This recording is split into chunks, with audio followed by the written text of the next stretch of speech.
Good morning बच्चों। एक नई सुबह के साथ नई एनर्जी के साथ आप सभी का फिर से स्वागत है एनसीईआरटी सॉल्यूशंस पे। तो बच्चों, जितने भी लोग वीडियो देख रहे हैं, जितने भी लोग मेरी वीडियो देख रहे हैं, सभी से एक रिक्वेस्ट है कि सब्सक्राइब बटन और लाइक बटन दबाना ना भूलें। क्योंकि वीडियो तो आप देख रहे हैं, सब्सक्राइब करने में क्या ही जाता है, आपका एक बटन ही तो है जो प्रेस कर देना है। इतने हजारों चैनल्स को फॉलो करते हैं, थोड़ा सपोर्ट हमें भी कीजिए, अच्छा लगेगा। तो बच्चों, आज एक नए टॉपिक के साथ हम स्टार्ट कर रहे हैं अपना चैप्टर, अपना वीडियो, जो मेथड है सब्स्टिट्यूशन मेथड या प्रतिस्थापन विधि। जैसे कल हमने ग्राफिकल मेथड बताया था, एक चर वाले रैखिक समीकरणों के लिए, लीनियर इक्वेशंस के लिए नहीं, दो चर वाले रैखिक समीकरणों के लिए हमने क्या बताया था, ग्राफी विधि से हल बताया था ना। तो उन्हीं रैखिक समीकरणों का आज हम प्रतिस्थापन विधि या सब्स्टिट्यूशन मेथड से उनको सॉल्व करेंगे। इनकी मैंने बताई थी ना, दो चार मेथड्स हैं जो एग्जाम में इंपॉर्टेंट है। कभी ग्राफिकल मेथड पूछता है, कभी सब्स्टिट्यूशन मेथड पूछता है, कभी और मेथड्स पूछता है, जो कल परसों में मैं आपको एक एक दिन में बताते रहूंगा। तो बच्चों, इसमें दो चार चीजें हैं जो हमें ध्यान देनी है।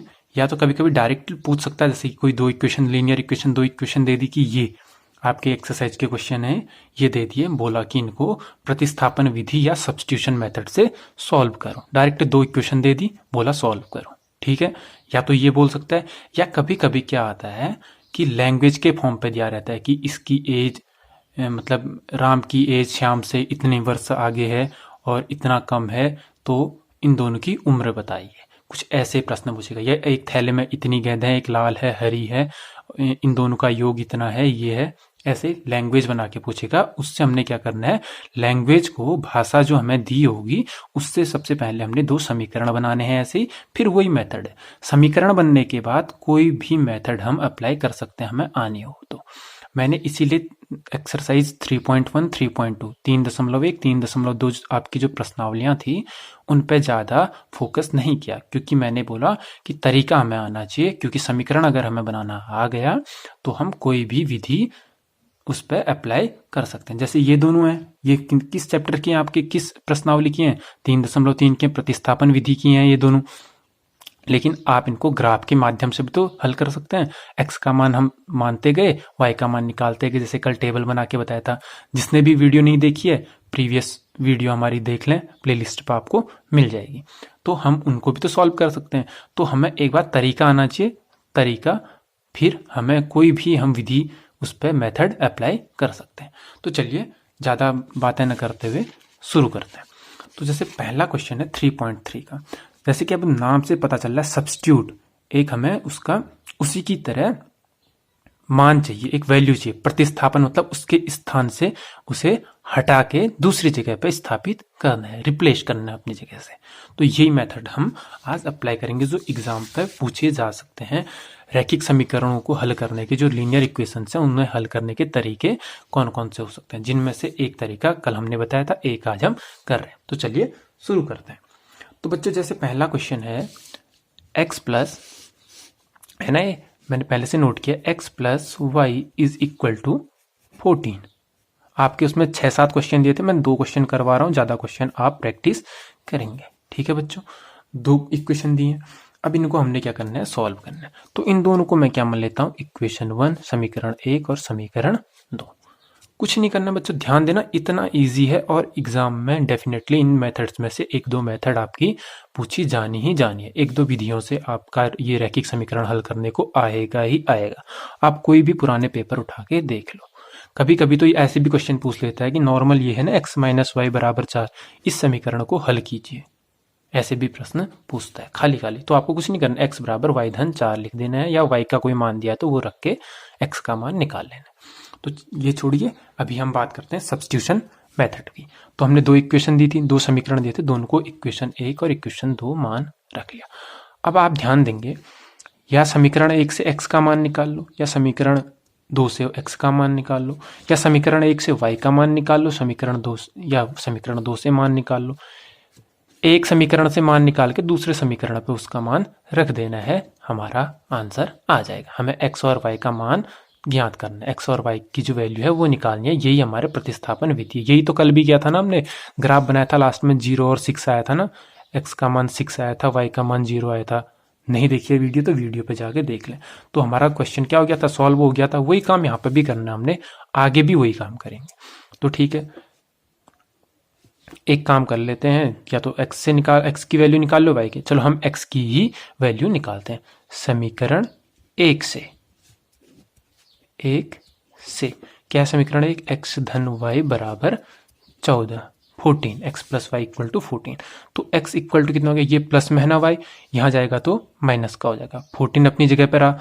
कभी भी हम LHS से RHS पे भेज रहे हैं, दाएं पक्ष से बाएं पक्ष में भेज रहे हैं, बाएं से दाएं में भेज रहे हैं, तो ध्यान देना है जो दूसरे पक्ष में मान है उसे पहले वैसे लिखना है, फिर बाद में आने वाली चीज बाद में ही लिखी जाएगी, ध्यान देना। अब यहाँ धन का x है, धन का y है, तो यहाँ पर ऋण का y हो जाएगा। पॉजिटिव y था, यहाँ पर निगेटिव y हो गया। ठीक है, तो कोई कठिन बात नहीं है। इसे एक और इक्वेशन मान लेते हैं, तीसरी। अब x का मान क्या आ गया हमारे पास, 14 ऋण y, x equal to 14 minus y। अब इस मान को हम किस में रख देंगे, ये समीकरण 1 से निकाला ना हमने मान, इसे समीकरण 1 से मान निकाला तो समीकरण 2 पे रख देना है। ठीक है ना, समीकरण, अब इसे क्या माना है हमने, 3 का मान समीकरण 2 में रखने पर, ठीक है ना, put the value of equation 3 on equation 2। Clear है, ऐसे एग्जाम्पल भी लिखना है आपको। तो क्या हो जाएगा, समीकरण 2 क्या है, x ऋण y बराबर 4, ये है ना। तो x का मान कितना आया है यहाँ पर, 14 ऋण y। तो x बराबर कितना है, 14 ऋण y। तो x की जगह पर कितना लिख लो, ब्रैकेट के अंदर लिख लो 14 ऋण y, माइनस y अपनी जगह पे वैसे ही, ये अपनी जगह पे। x बराबर 14 ऋण y मान रखने पर, इंग्लिश पे इसी को लिख लो, x is equal to 14 minus y।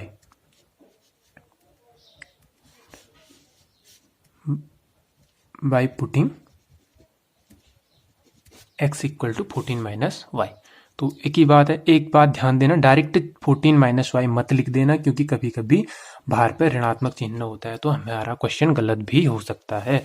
तो जो x का मान आ रहा है उसे हम किस में लिखेंगे, ब्रैकेट में लिखेंगे, एक कोष्टक के अंदर लिखेंगे। तो कोष्टक, अब बाहर पे तो धन का ही चिन्ह है ना, कुछ चिन्ह नहीं है, मतलब धन का चिन्ह है, तो इसे हम ऐसे के ऐसे ही खोल देंगे। 14 माइनस वाई बराबर 4। 14 14 अपनी जगह पे, माइनस वाई और माइनस वाई माइनस 2y। ऋण ऋण जुड़ गए दोनों आपस में, कितना हुआ, ऋण ऋण ऋण ही रहा, लेकिन आपस में क्या हो जाते हैं, जुड़ जाते हैं, तो माइनस 2y बराबर 4।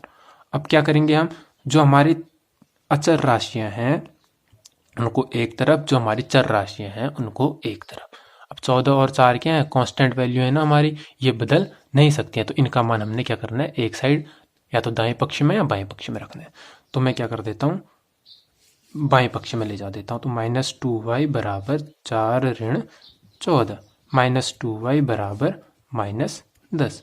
ऋण चिन्ह से ऋण चिन्ह कटा, y बराबर 10/2, ये गुणा में था, यहाँ भाग में चला गया। y बराबर 2 पंचे 10, 2 5 10। तो y की वैल्यू कितनी आ गई, सिंपल है, ठीक है ना, y की वैल्यू कितनी आ गई, 5। अब इस y की वैल्यू को या तो समीकरण 1 में रख दो या समीकरण 2 में रख दो। ठीक है, y बराबर 5, y इक्वल टू 5 का मान समीकरण, चलो 2 में रख देते हैं, 2 में रखने पर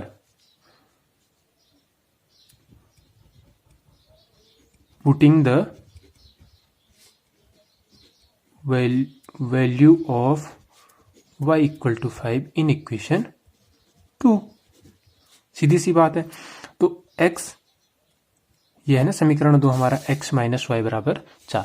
तो x अपनी जगह पे वैसे ही रहा, y का मान कितना है, ऋण अपनी जगह पे वैसे ही रहा, है ना यहाँ पे माइनस चिन्ह, y का मान 5 आया बराबर 4।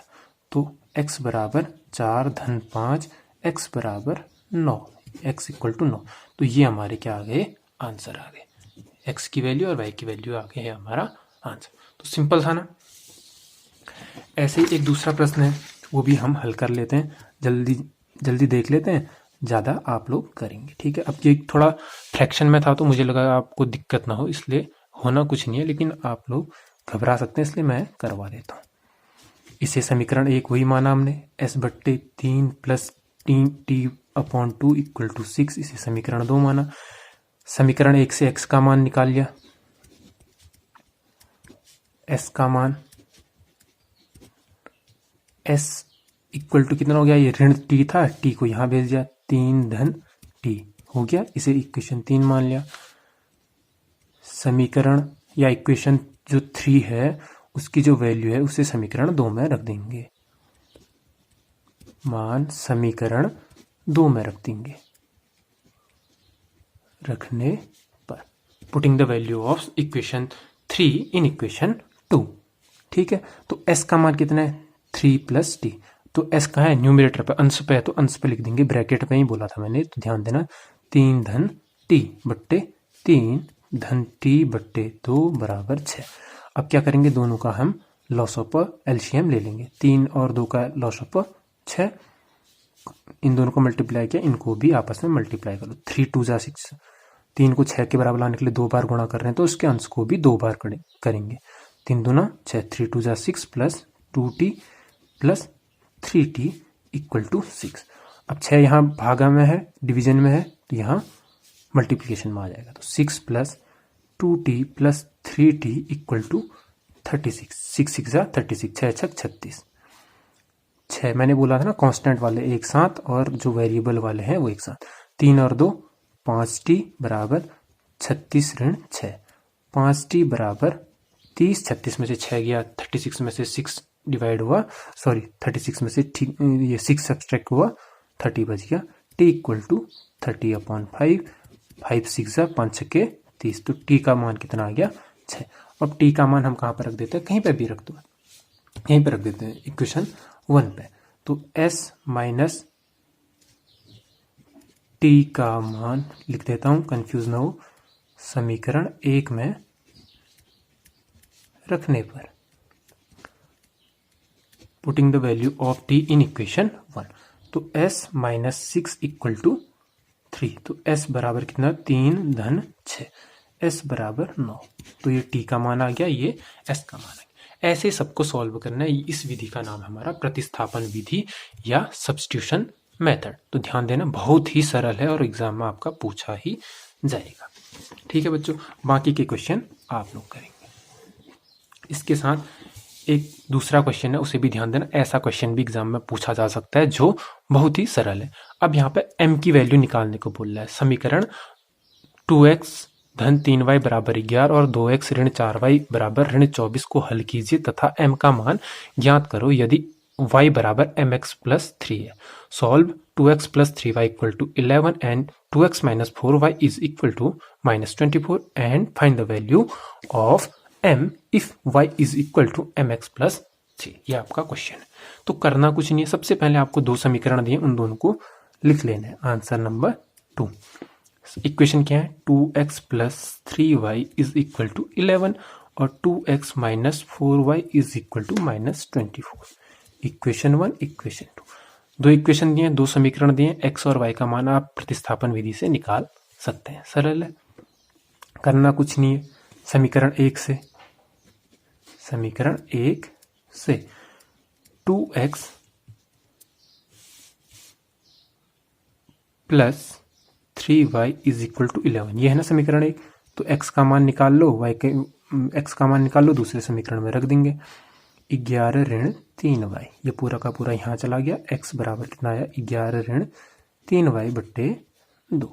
ठीक है, इसे समीकरण 3, x का मान समीकरण 2 में रखने पर, putting the value of x in equation 2। ठीक है, x की जगह पे 2 अपनी जगह पे वैसा रहा, 2 अपनी जगह पे वैसा रहा, x को ब्रैकेट में बुलाना मैंने हमेशा, 11 माइनस 3y अपॉन 2, एक्स की जगह पे ये लिख लिया, x का मान ये आया था ना समीकरण 3 से, बाकी चीजें अपनी जगह पे वैसी रही। ठीक है, अब 2 से ये क्या हो गया, कट गया, तो ये क्या बच गया, 11 ऋण 3y ऋण 4y बराबर minus 24, 11 minus 3y minus 4y equal to minus 24। Constant एक साइड, वेरिएबल एक साइड, ठीक है, चर एक तरफ, अचर एक तरफ। तो ऋण 3y और ऋण 4y ऋण ऋण जुड़ जाएंगे आपस में और चिन्ह ऋण का रहेगा। 4 और 3 7, 4 + 3 7 हो गया, जो साइन है वो निगेटिव ही रहेगा। ये -24, अब ये +11 है, यहाँ जाके -11 हो गया। -7y equal to -35। 11 और 24 आपस में ऐड हो गया 35 में, निगेटिव साइन से निगेटिव साइन कटा, y equal to 35/7। y is equal to 7 5 जा 7 5 35। y का मान कितना आ गया 5। ऐसे ही y का मान 5 आया, इसे कहीं पर भी रख देंगे। y बराबर 5 समीकरण 1 में रखने पर, ठीक है, तो 2x अपनी जगह पे, y का मान रखना है +3 × 5 = 11। y की जगह पे 5 रख दिया, ज़्यादा चीज़ें वैसी ही रही। 2x अपनी जगह पे वैसा रहा, सिर्फ y का मान हमने 5 रखा है। तो कितना 2x + 5 3 जा 5 10 15 = 11। 2x = 11 ऋण 15।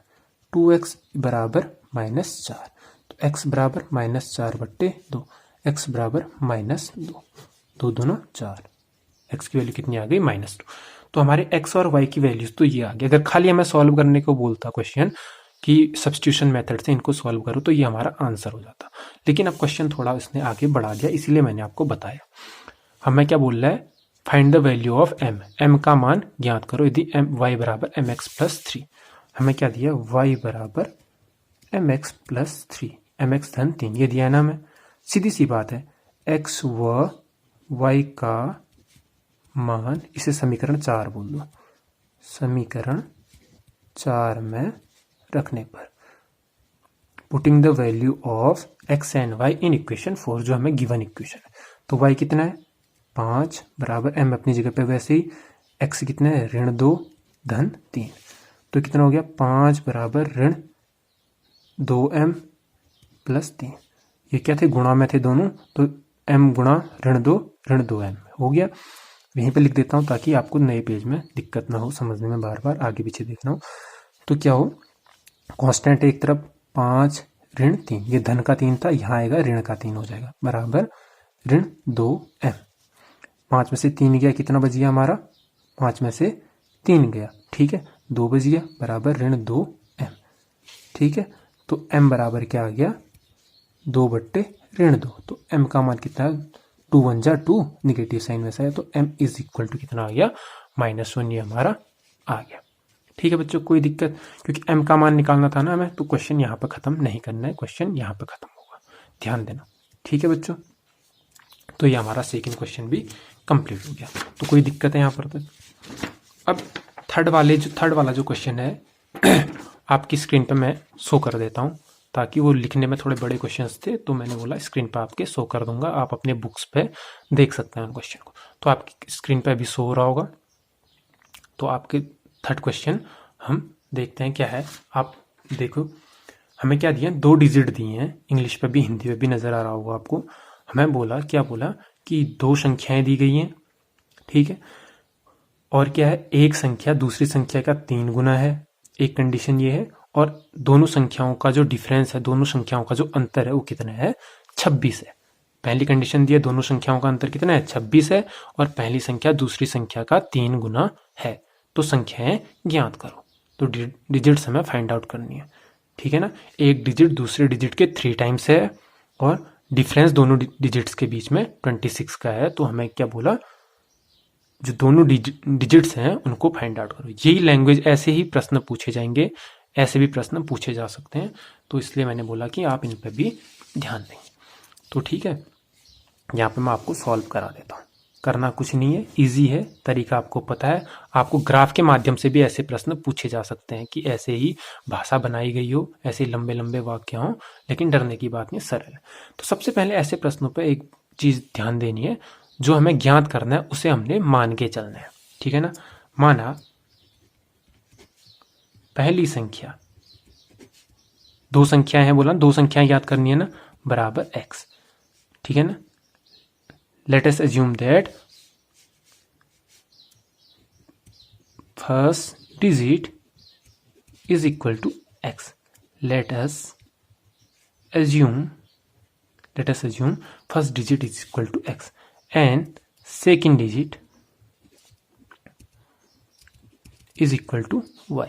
दूसरी संख्या क्या है, मान लेता हूं मैं दूसरी संख्या क्या है, y. ठीक हो गया बच्चों, क्लियर है? यहां पर तक कोई दिक्कत नहीं है ना? हमने मान ली जो हमें, क्योंकि ये दोनों हमने ज्ञान करने थे, ये दोनों मान लिया. कभी भी आप ऐसे जो लंबे लंबे भाषा वाले प्रश्न होंगे, लैंग्वेज वाले क्वेश्चंस होंगे, थ्योरेटिकल क्वेश्चन होंगे, उनको अगर आप इक्वेशन पे सॉल्व कर रहे हैं तो सबसे पहले जो हमें फाइंड आउट करनी है वैल्यू, जो हमें मान निकालना है, उसे हमने मान लेना है. ठीक है बच्चों. अब एक कंडीशन और है. अब पहली संख्या दूसरे का 3 गुना है, लेकिन अब हमें पता नहीं है ना कि ये संख्या बड़ी है या ये संख्या बड़ी है, तो ये भी मान लेते हैं. माना x बड़ा है किससे, y. ये बड़े का साइन जहां को खुलता है इसका मुंह, वो डिजिट बड़ी होती है, तो x बड़ा है y से. Late us assume x is greater than y. Clear है? तो इस पर कोई दिक्कत नहीं होगी. ठीक है ना? क्योंकि बड़ी डिजिट में से ही छोटे डिजिट को अगर हम घटाएंगे, उनको जो दोनों को सब्ट्रैक्ट करेंगे, जब बड़ी डिजिट में से छोटी डिजिट बड़ी संख्या में से छोटी संख्या घटाएंगे, तभी तो हमारी पॉजिटिव वैल्यू आएगी ना, धनात्मक मान तभी तो आएगा.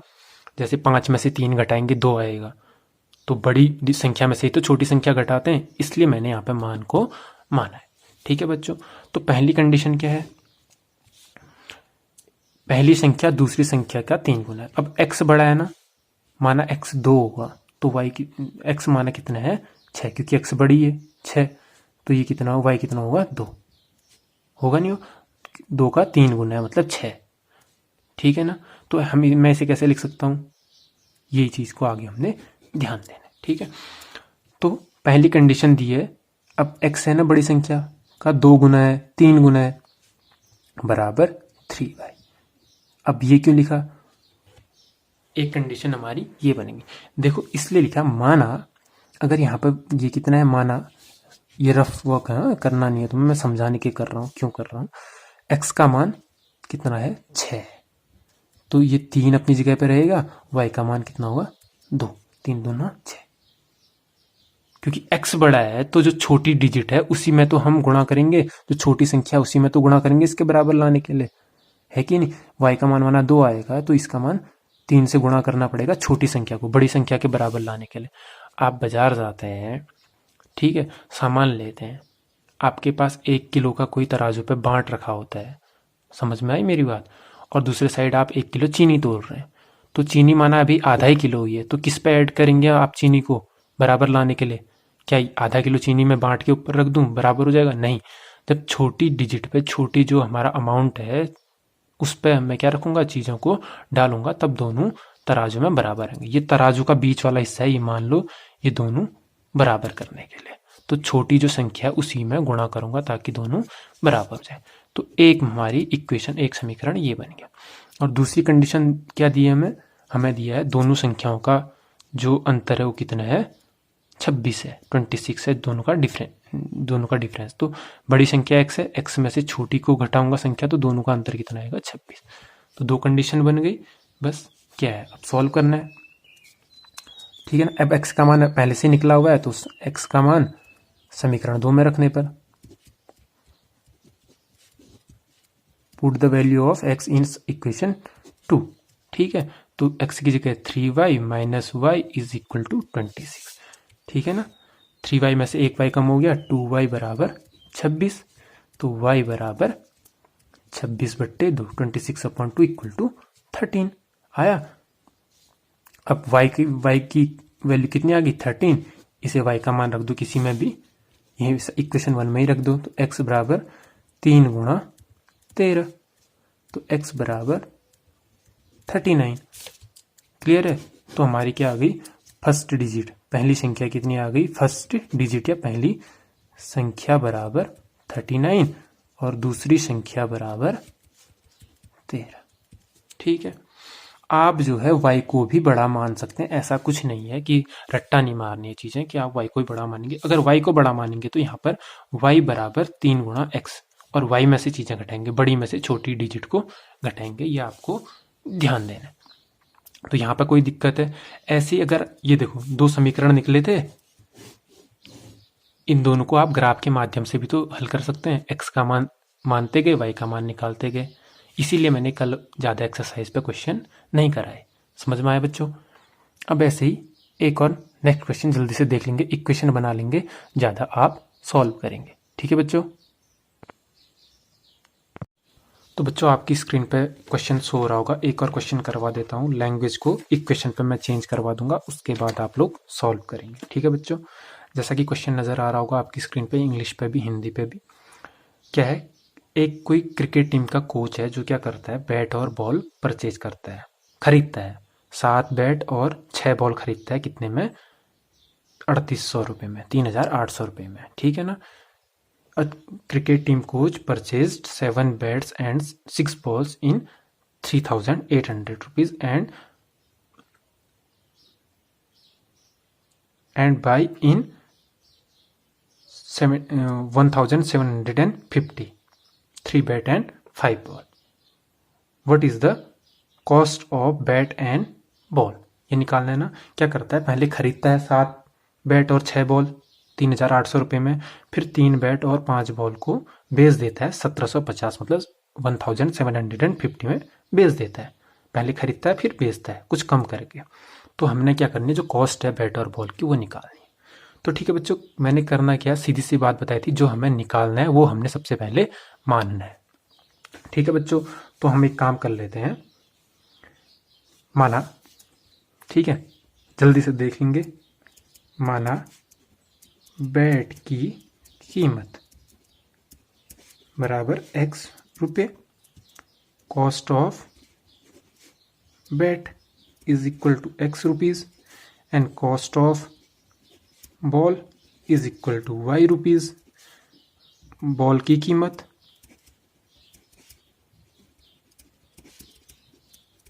ठीक है ना, ये निकालना था, ये हमने मान लिया। तो प्रश्नानुसार या अकॉर्डिंग टू क्वेश्चन ऐसा लिख लेंगे। ठीक है? तो क्या है, सबसे पहले कितनी बॉल है, 7 बैट हैं, तो एक बैट अगर x है, एक बैट की कीमत x है, तो 7 बैट की कीमत कितनी होगी, 7x होगी। ठीक है ना? अगर 1 रुपये की टॉफी की, एक टॉफी की कीमत 1 रुपये है, तो 10 टॉफी की कितनी होगी, 10 गुणा 1, 10 रुपये होगी। ठीक है? प्लस कितनी बॉल खरीदता है, 6 बॉल खरीदता है, तो 6 बॉलों की कीमत, एक बॉल की कीमत y है, तो 6 बॉलों की कीमत y। अब दोनों को जोड़ने पर, दोनों पर खर्च तो कर रहा है ना, वो कितना कर रहा है, दोनों को खर्च किया उसने कितना, 3800। ये इक्वेशन 1 हो गई। और दूसरा फिर क्या करता है, 3 बैट की कीमत कितनी होगी, 3x प्लस 5 बॉल 5y, इनको बेच देता है कितने में, 1750 से 1,750 में। तो क्या बोल रहा है, बैट और बॉल की कीमत ज्ञात करो। तो एक इक्वेशन मिल गई, दूसरी इक्वेशन मिल गई, तो आप यहाँ पर से x का मान निकाल के दूसरे में रख देंगे। जैसे कैसे, थोड़ा x का मैं बता देता हूँ, आगे आप सॉल्व करेंगे, वीडियो ज़्यादा लंबी ना हो जाए इसलिए। ठीक है? ये इक्वेशन 1 है, रफली बता दे रहा हूँ, फिर आप करेंगे। -6y x is equal to 3800 -6y upon 7, इसे यहाँ पे रख देंगे। तो कितना होगा, 3 गुणा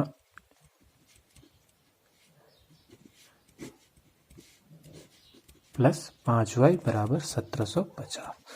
अब आप एलसीएम लेके अंदर गुणा करके इसे सॉल्व, पहले अंदर गुणा कर लो अगर समझ में नहीं आ रहा है। ठीक है? फिर एलसीएम ले लो, कैंसिल आउट हो जाएंगी चीज़ें, इजी है, कोई कठिन नहीं है।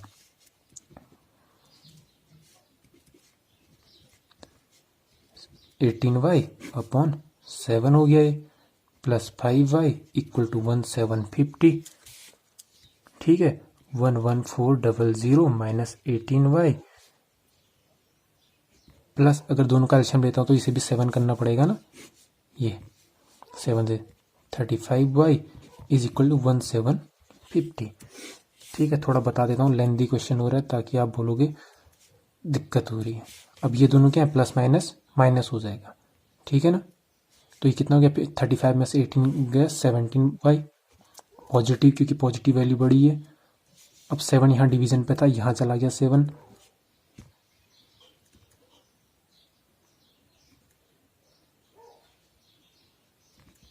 ठीक है।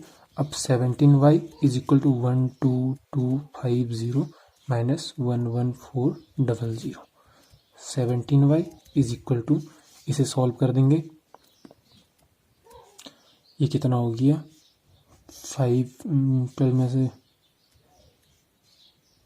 850, y equal to 850 upon 70, y equal to 50 आया। y की वैल्यू कितनी आ गई 50 आ गई। दिक्कत की कोई बात नहीं, कैंसिल आउट हो जाती है, बड़ी वैल्यू भी आएंगी तो लास्ट में कट जाएंगी, बड़ा मान भी आएगा तो कट जाएगा। अब इसे लेके किसी पे भी आप इसका मान रख दो। आई बात, इक्वेशन 1 पे रख देते हैं। चलो 7x plus 6 into 50 is equal to 3800, 7x धन 6 पंचे 30, 300 बराबर 3800, 7x बराबर 3800 ऋण 300, 7x बराबर 3500, x इक्वल टू 3500 अपॉन 7, 7 5 जा x बराबर 500। तो क्या आ गई, x क्या था, बैट की कीमत थी, cost of bat is equal to 500 and cost of ball is equal to 50। ठीक है बच्चों, क्लियर, यहाँ पर तक कोई डाउट नहीं। ऐसे ही जो लैंग्वेज वाले क्वेश्चन आएंगे इनको इक्वेशन पे सॉल्व करना है। इक्वेशन को फिर आप ग्राफ के मेथड से या प्रतिस्थापन, विलोपन, कोई भी विधि होंगी, सब्स्टिट्यूशन या कोई भी अदर मेथड जो अभी आएंगी इन फ्यूचर, तो आप कोई दिक्कत आपको नहीं होगी। तो बच्चों एक काम करना, जो भी मेरी वीडियो देख रहा है प्लीज़ सब्सक्राइब ज़रूर कर देना, सब्सक्राइब, लाइक और शेयर। इतनी मेहनत कर रहा हूँ तो इतना तो मेरा भी बनता है NCERT सॉल्यूशंस पे। और बस बने रहें, इतना इजी तरीके से बताऊंगा कि आपको कभी भी कोई डाउट नहीं होगा। Thank you for watching my video, all the best. फिर मिलते हैं नई वीडियो के साथ।